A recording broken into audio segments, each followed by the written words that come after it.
This is the Lifestyle Builders Podcast, show 73. Fun, fabulous, and fearless with Tyler McCall and Eric Campbell.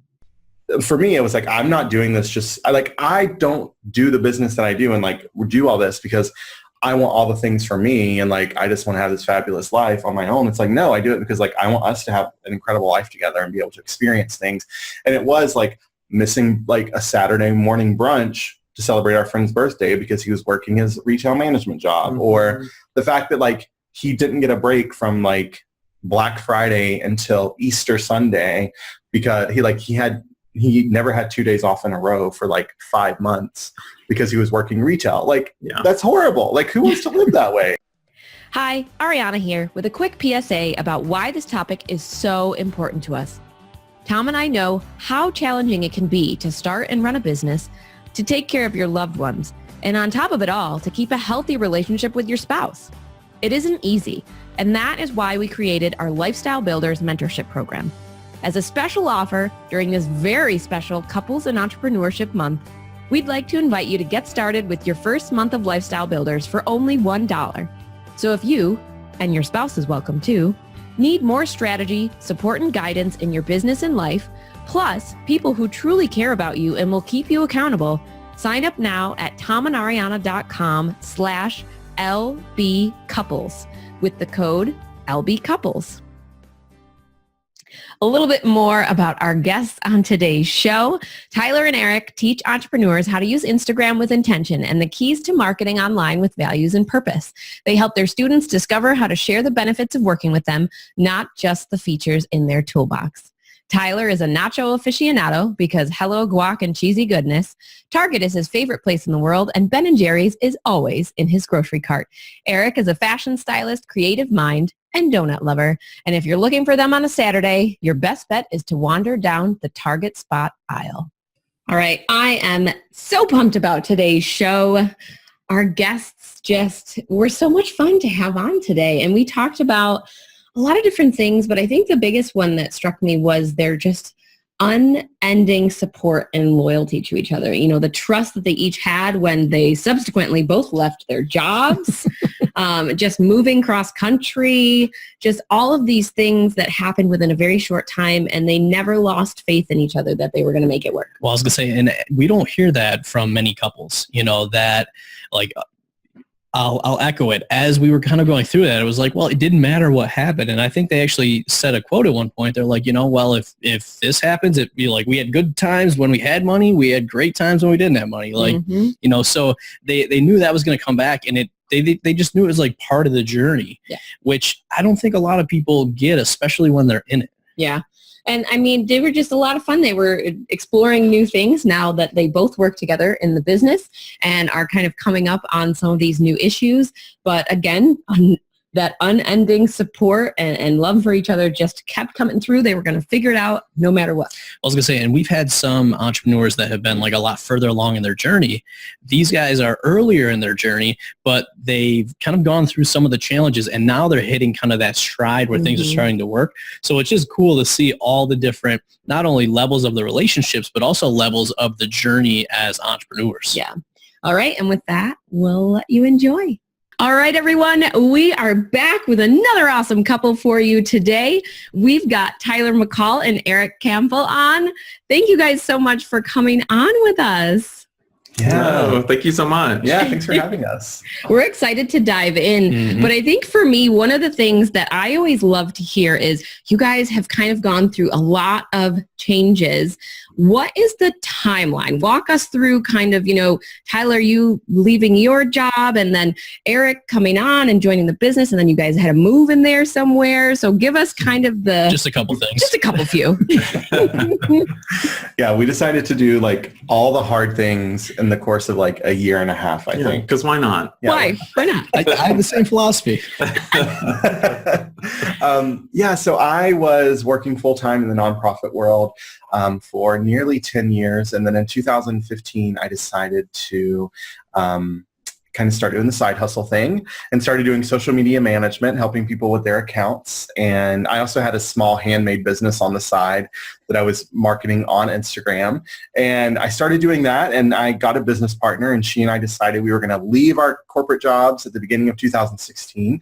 So we did that, and I had that first full year in business. And I'm so grateful that Eric was still working that year because I made no money. Truth talk. And like burned through all of our savings and racked up so much credit card debt. We like did all the entrepreneurial things that like those first year things that you do. Mm-hmm. Those two. We're with you. Yeah. So that was the first year in business. And then my business partner and I split at the beginning of 2017. So I went out on my own and I launched a course. It kind of bombed, and I was mainly doing coaching through most of 2017. And that summer, we decided we were going to move to Chicago from North Carolina. Yes. And we started that process.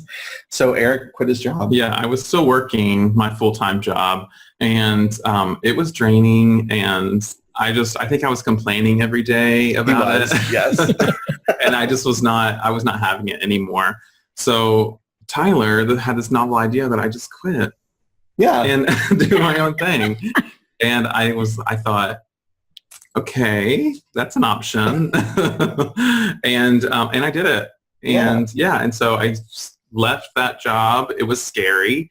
And then we moved and we tried to make it work. And I guess we did all right. Yeah, I guess we did all right. Yeah. We moved. So Eric left his job in June of 2016, which was scary because it was a full-time job. Not only was he like getting paid, so it was nice to have that income. It was also our benefits, like our health insurance. Mm-hmm. From Eric's employer. And it was all the consistent money that you expect every month, you know. Which entrepreneurship is not guaranteed sometimes.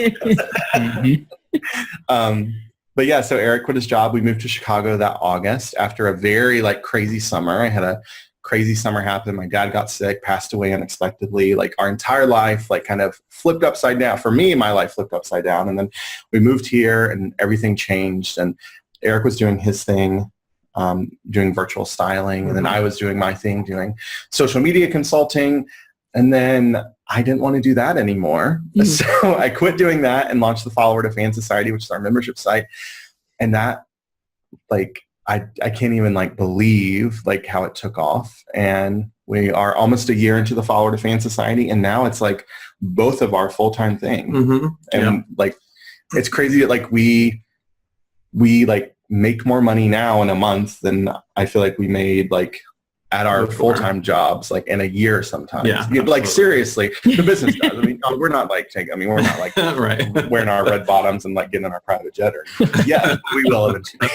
Not yet. But it's crazy to think it's like that's happened, you know? Like I never imagined that. No, and it happened so quickly. Like it's crazy. Last year we just moved here. And we weren't really sure the next step. And Tyler just went out on a limb and I was doing my own thing. And then I guess around 6 months in, he said, "What if you worked with me?" And I said, "Okay." We can try that. Yeah. He said, "Will you pay me?" Yeah. How much? Do you Most pay? important question. What's the check?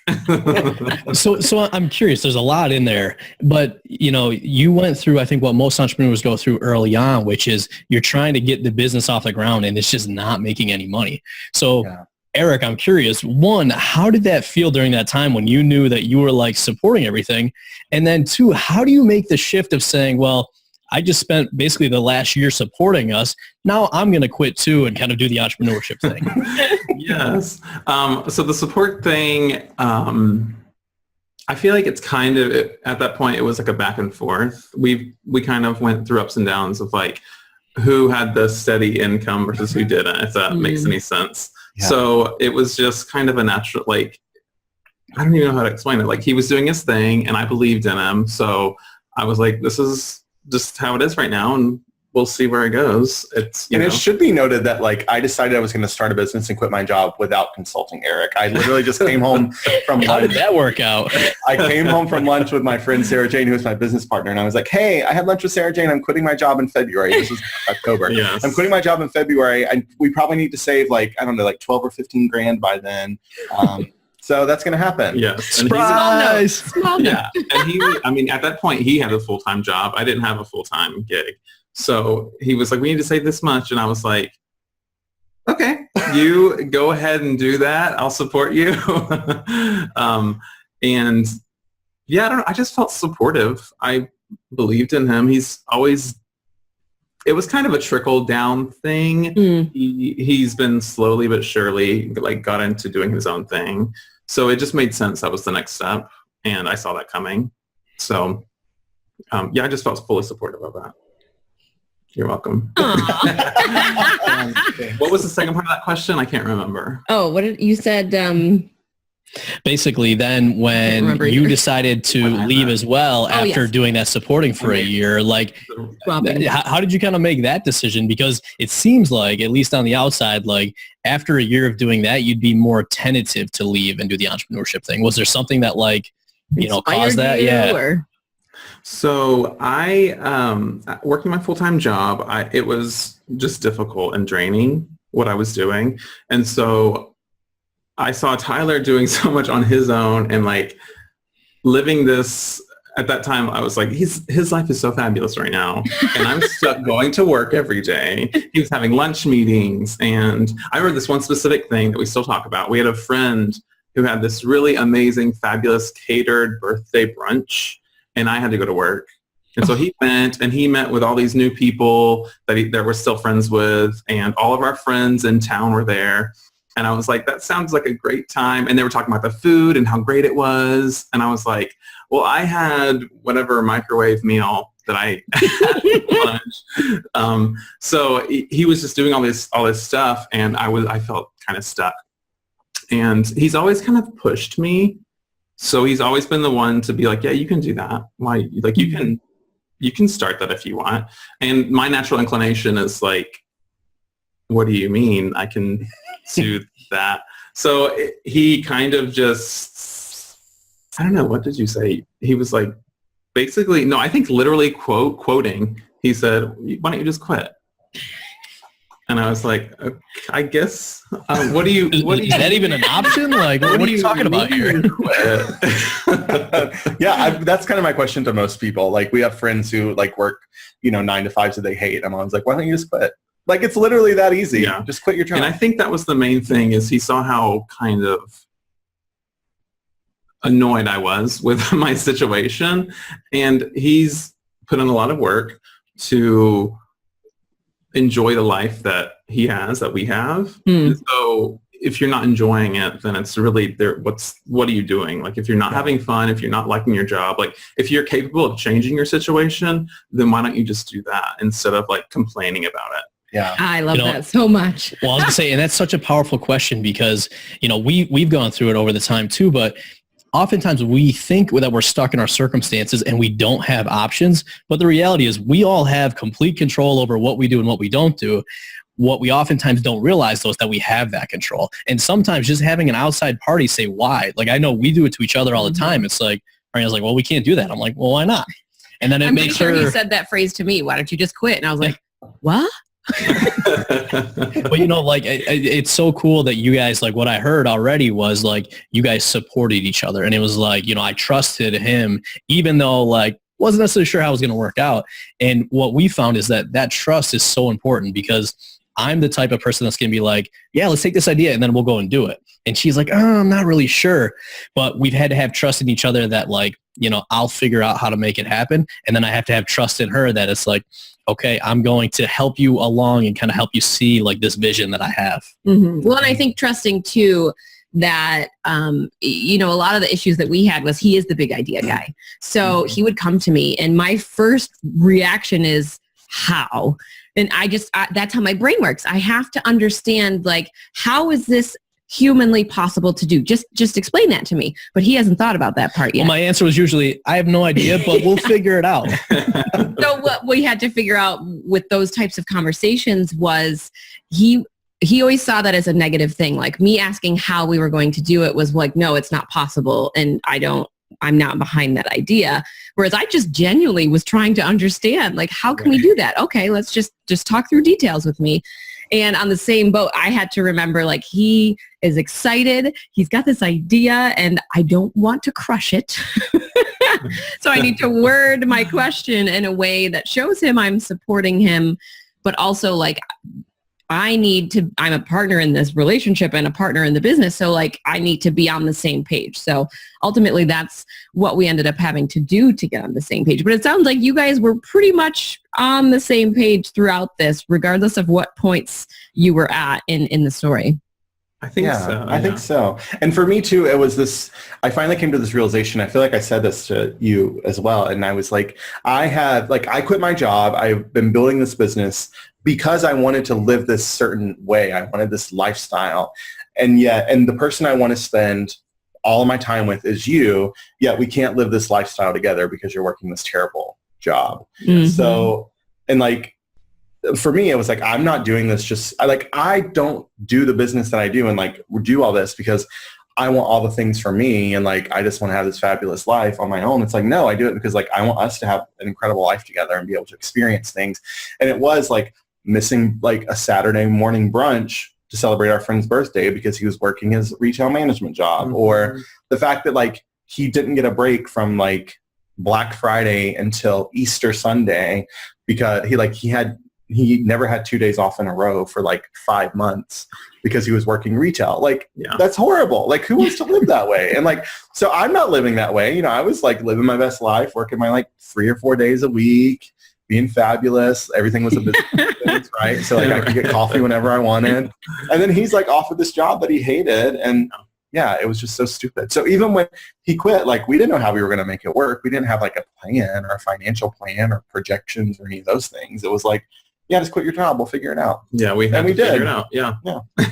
We didn't know what we were doing at first, but I was gonna say most of us don't. So if someone came to you in that situation, would you give them that advice to quit without having a financial plan, or what are your thoughts on like for other people? Looking back, what would you tell your younger selves? Okay, so when I first quit my job to start the business, we were pretty ready. We had saved up enough to pay our bills for 6 months. All of our credit cards were like paid down or paid off. So we had, plenty of space if we needed it. And what that ended up doing is it made me take my time and not take risks quick enough. It made me like really lazy and comfortable in entrepreneurship. Yeah, when Eric left his job, we moved to Chicago. We got here in August of last year, 2017. We paid rent for September. Like the rent payment that I just made today, mm-hmm. we made that rent payment a year ago today. And we didn't have. And we were out of money. We didn't have an October payment. We literally paid our rent. We had like gotten a few groceries and we didn't know we were completely broke. And he wasn't working and I was like and at that point, y'all, I had decided I was going to shift and pivot in my business. So I had like burned everything down. Mm-hmm. Like I had not renewed any contracts. I was not taking any more one-on-one clients. I was like, I'm going to launch this membership site. So it was a literal make or break moment. Our back was against the wall and it has been a million times more successful, more profitable than when I was just doing it the other way with this cushion or this net that could have caught us. So I don't know. I mean, I think the smart thing to do is to have something in place, but I think the thing that like actually gets results is to just do the damn thing. Yeah. Well, I was going to say, and what I heard, and, we've talked to a lot of different couples. I think part of it is knowing yourself and knowing what environment you thrive in, because you made a really good point. Like, because normally you want to have. I am not in that environment. Well, I was going to say, normally you want to have that financial cushion, right?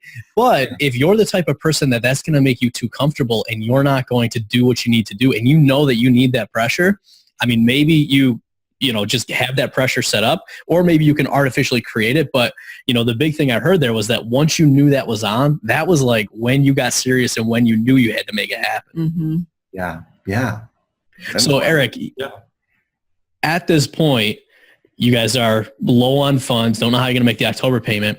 And now Tyler says, well, I'm going to just shift and stop my contracts and do something else. Like, what was the thought process there? Oh my gosh. So he is always, he's like what do you want me to call you? A thought leader? Like he's always he has like these ideas and there's no stopping it. So I've learned to just kind of roll with it. At that moment, I was like, okay, what are some jobs I can get? Like, are there full-time gigs I can apply for? Like I'm not gonna, my mind goes to, I can't automatically make enough money. Just do it, like just doing what I'm doing. So let me, find some outside source of income. But he was still, Tyler believes in himself, I think, as well, luckily. So he was still very much like, this is going to work. We're going to make it work. And there were a few nights where I had to like be like, yeah, no, this is going to work, Tyler. Like, don't worry about it. And we put on like one of those songs that you kind of like pumps you up. Yes. So turn that on and yeah, so just get the party started. So, and that would mainly happen after I had I would like lock myself in the office and get my notebook out and I would start like doing all the math. And then I would go to him and I would just like lay it on the counter and I would be like, oh my God, this is like what we need for this month and we don't have it. I don't know what we're going to do and how we're going to make that money and all those things. Yes. We're very open with the money, the financial stuff. Yeah. Yeah. Yeah, I think that's important though. We were a lot of the same way. I mean, we met in college, freshman year in college, actually. First day of college, just throw it out there. And people always thought we were super weird because during college, I had extra cash because we took out like student loans and I was basically living on those. And so I had a little bit extra that I could help him out with, which I often did. He was not the type that was usually willing to take money from people. I was like the only person that he would. And then we kind of swapped roles because after college, he made a lot more money than I did. And we lived in an apartment together. So then it was kind of like we swapped. And we've just always been really open about money with each other. We've had shared bank accounts since, I'm pretty sure, before we were married. Yeah. So I love that because I think a lot of times that is kind of a weird dynamic in couples, depending on your environment, how you grew up with money, how your spouse grew up with money. Sometimes that can be such a huge point of contention. But because we're always really open about it, it's like, okay, well, this is what it is. Let's figure out what we need to do. And I think that's a huge stepping point for couples to having those conversations, because when you get to those tough times, at least you're on the same page and you're not getting like an explosion of crazy news like, oh, by the way, we don't have any rent for next month. Yeah. I feel like very on we kind of said like our thought was this is our life and like money is not really going to be an issue in it. Like we need it or you either have it or you don't and you make it work or you don't. Yeah. But like we're not gonna like worry too much about who has it and who doesn't, and who's paying for what and who isn't. Like, yeah, it always amazes me. Like we have dear friends who like they're in like committed relationships with someone and like they like Venmo each other money. Like when one of them pays for something, like transfer half. Or like I have friends who are entrepreneurs who are married to someone who's not an entrepreneur and like their spouse doesn't know how much money their business makes or like how much money in their business account. And that would never work for us just because like, not that either one of us expects the other to say that, but it's just like, I would never, like what's mine is Eric's, like everything that I have is his. And like, if he needs money, I'll give him money. And if I need money, I assume he'll give me money because it's just all of our money, it's not a big deal to us. And I love that too. Like, there's been plenty of times when we haven't had money and we've lived like an incredible life, and then we have money and then we live a great life, and it doesn't really matter. Like you just make the circumstances work. And I think like the person you're with is having the right person that can go through that is key, because don't make it through that. It's all about the intention behind it all. And I think that's something we often lose as we kind of go through the motions in life. So that's something that we can probably all improve upon is, your relationship with money and how it affects your life. Well, and I think even talking about it, like, to each their own, and everyone kind of figures out their own way, but we've always shared money, and like, we had joint accounts, and it's not like you pay this bill, I pay that bill. So I can never understand when we talk to other couples and they're like, oh yeah, well, he pays this bill and you pay that bill. And it's like, well, aren't you guys both doing, like, how are you buying diapers for the kid when the kid is both of yours? But I mean, like I said, to each their own, but it sounds like what you guys were able to do was to have those conversations. And what I really loved about that was you said what's important, and money is going to come and money's going to go, but it's not going to change, you know, the relationship or the life. You guys are still going to enjoy that. Mm-hmm. Mm-hmm. Yeah. All right. Now I'm interested in when you joined Tyler in the business, how did you guys decide on roles? Who kind of took which areas? Well, it was kind of an easy split because he's sort of the mastermind and the creative behind it.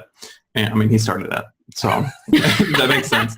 And so we have a community of entrepreneurs, and because it's a membership site, and it kind of, I guess, to me, it was a natural progression because I mean, I worked retail and I managed people, and I have that kind of personability. Is that a word? Sure. We'll make it one. So it kind of, to me, it made sense to do that, like to take care of this community and foster that community and all of that. It made sense to me, and it didn't seem like a big task or a big ask. So yeah, anything involving the community, I was in charge of, sort of the face to all of those fantastic members. So, but yeah, that was in January, I want to say. February. Yeah. When I started.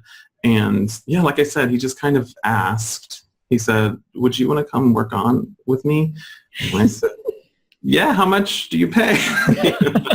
That's the question. Well, it was, I mean, so Eric and I have like tried to do projects together before and they have not worked. Like we started a vlog at one point. That ended in like a fight in the car with the camera almost being thrown out a window. Yeah, it wasn't good. We started a podcast and that didn't work out. So like, and even when Eric was doing his own like entrepreneur thing, doing like virtual styling, like I would like help him and I would like give him this grand strategy and make this plan with all these Post-it notes. And then he would just like, he wouldn't do anything with it because of course I gave him way too much. And I was like, you need a funnel and a lead magnet, you need this, you need to take him here and you need this opt-in and a tripwire. And he's like, I just want to like dress people. I don't know what any am I doing? What is that? Yeah. What even is a tripwire? I don't. Yeah. Yeah, exactly. So like we've tried these things before and they never worked. So I was kind of hesitant at first. And like, so when February came, we like doubled our membership in 1 month through a launch. And I knew we needed someone in the role of kind of fostering this community and taking ownership of it. And it couldn't be me. And I was like, I'm either going to have to go outside and hire someone and not trust them because I'm a control freak, or I can hire someone who's inside my house and probably still not trust him completely, but have like more of a say. And also he knows like what I expect. Right. So yes. I love that you're honest about that, first of all, because I think that's really funny that you're a control freak. I'm a little bit of a perfectionist myself, but Tom, usually it's the other way around, that I'm always waiting for him to tell me something specifically, or kind of like, okay, well, do we do it this way? Do we do it that way? And he's usually just like, just pick one. Yeah, I don't care. Just pick one. So what was that like dealing with his control freakness as you kind of stepped into that role? Like, did you just know what to say to just cut him off? Did you kind of have to ease into things and gradually figure out? Yeah, I will be honest. There was many conversations had about... within like the past week. Yeah, still. Actually, this past Sunday, we had a conversation because we love working together, I think, but... but I enjoy working with you, but we have different, I guess, needs, and our work styles are different. And Eric said on Sunday, we were at Target, and we, yes, as we are, as 30-year-old gay men, we were, and we were sitting in Starbucks at Target, just to go ahead and add a layer to that, and Eric like asked a business question. Then I got all pissy because I was like, I don't want to talk about business now. I only want to talk about business during business hours. And he was like, okay, well, you've never said that before until now. So why? We always talk about business. Side note, like no matter what, our life is basically the business. Like we're constantly talking about it. We're constantly talking about it.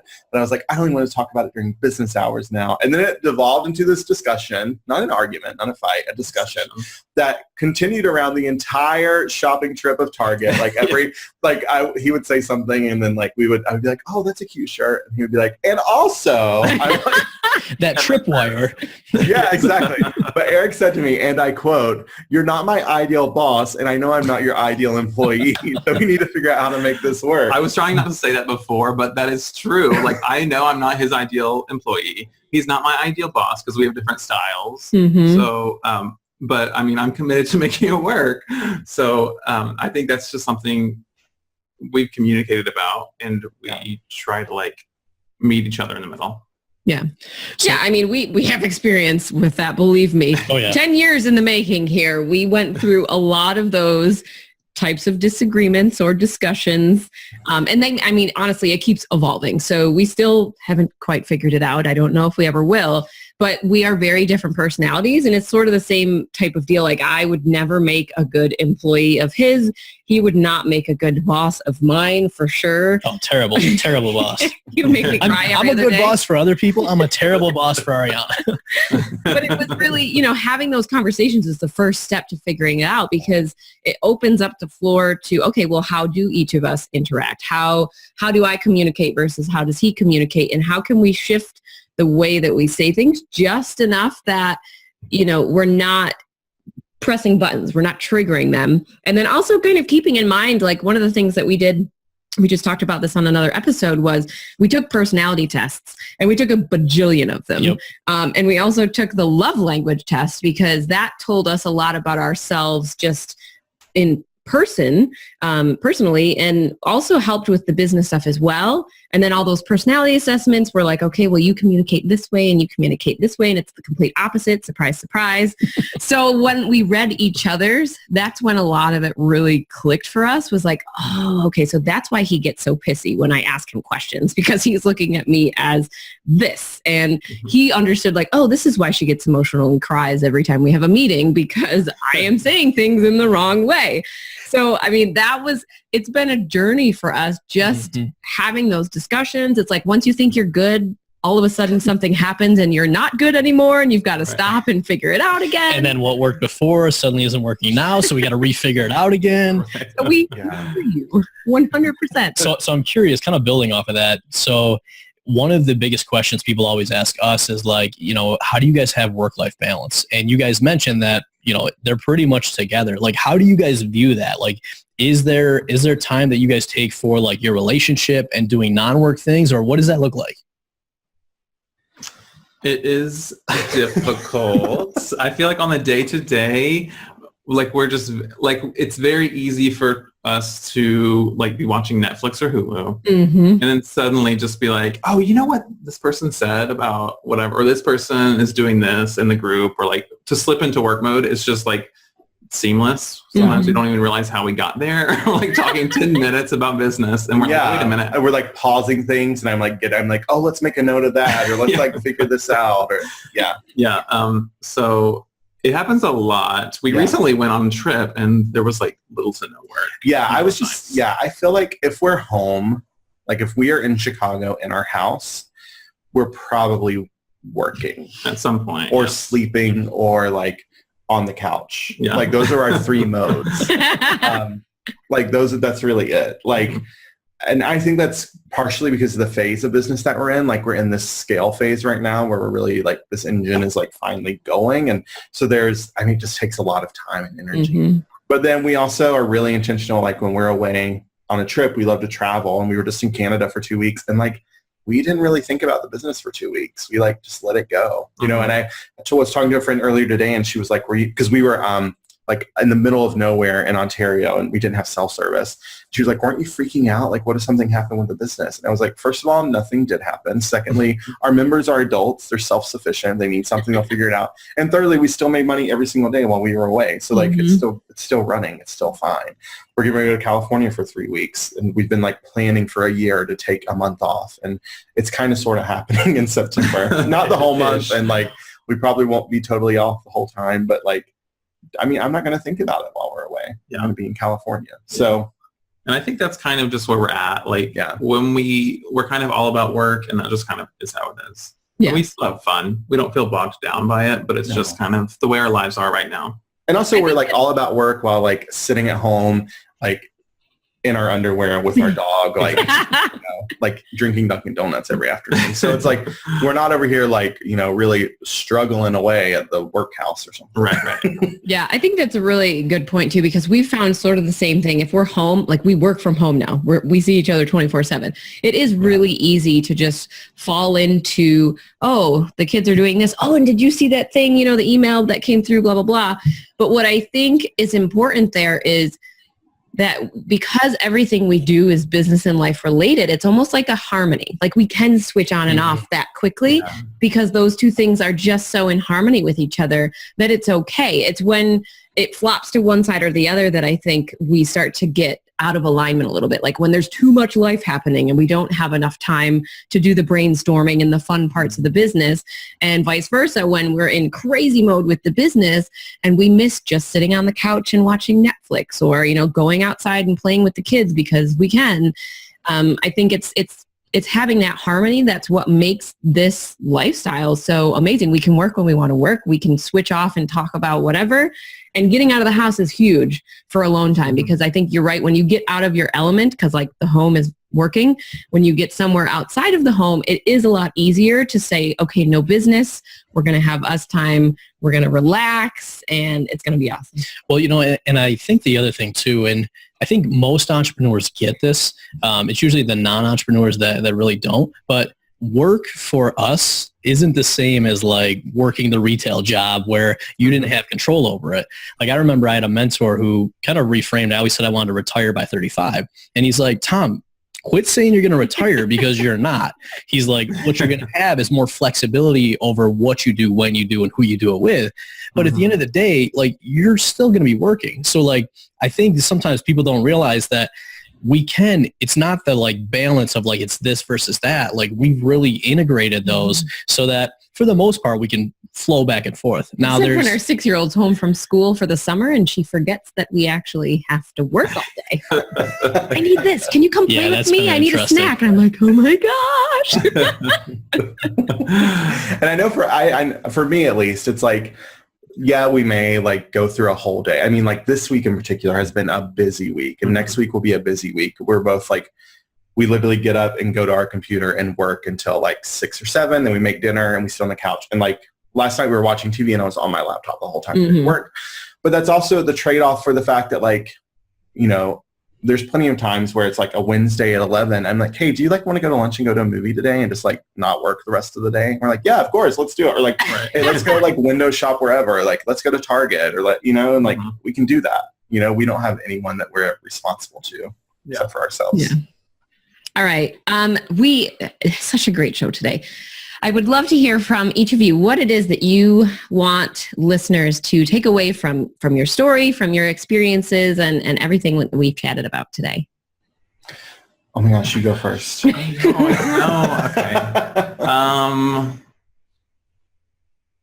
Oh gosh, what a big question. Well, while you guys are thinking, I'll jump in. So the biggest thing I took away from this was, you can really make this fluid if you're having conversations and on the same page. Like I know a lot of the challenges we had was because I was thinking one way, I never kind of let you into it. And then every time we butted heads is because we weren't intentional and didn't have those discussions. Now a lot of what we do is we're having ongoing discussions and we're aligned on things. So now it is easier to kind of flow in and out of the business, where before, if I brought something up or if you brought something up, it always ended in like, I don't want to talk about this now, or, some big fight. Oh, that's so good. That is good. I think for me, it was really neat hearing Eric say, like in those times of kind of not being totally sure what was going to happen and those transition times, that there was like that trust and support from him to me, which I don't know. I guess like I knew it was there, but just hearing him say that was like, I don't know, it meant a lot. So I think it's also cool to think about like, maybe that's, for us at least, maybe that's kind of been like our secret sauce or like superpower that's made at work, is that there has been that support and trust for one another and like, no, I got your back right now. Yeah. I think similar to that, I would want I guess like if you are thinking about going out on your own or doing your own thing, like find your support, whether it be your significant other or whoever, find a supportive person who can help you, can lead you into that. Because without that, I would probably still be in retail, honestly, you know, like. Yeah. Yeah. And like, if I didn't have my friend turned business partner, like I would still be, I don't know if I would still be working at the YMCA, but like I would be somewhere else. Yeah. Yeah, definitely. All right. Well, I was gonna say, I think that's so important too, because most people don't realize that like in order to make all of this work, business, relationship, everything else, we all have support. And I don't think people often see all the support that, you know, successful people have. And usually the more successful you are, the more support you need because there's just so much going on. So it's such a great point. Yeah. And I know there's going to be people who want to reach out and connect with you guys after this show goes live. So where is the best place for them to do that? Yeah. So we're both on Instagram. I'm at Tyler J. McCall. I'm at, oh my gosh, it's me, Eric C. The long one, kind of convoluted, but you'll find me. I'm the only one.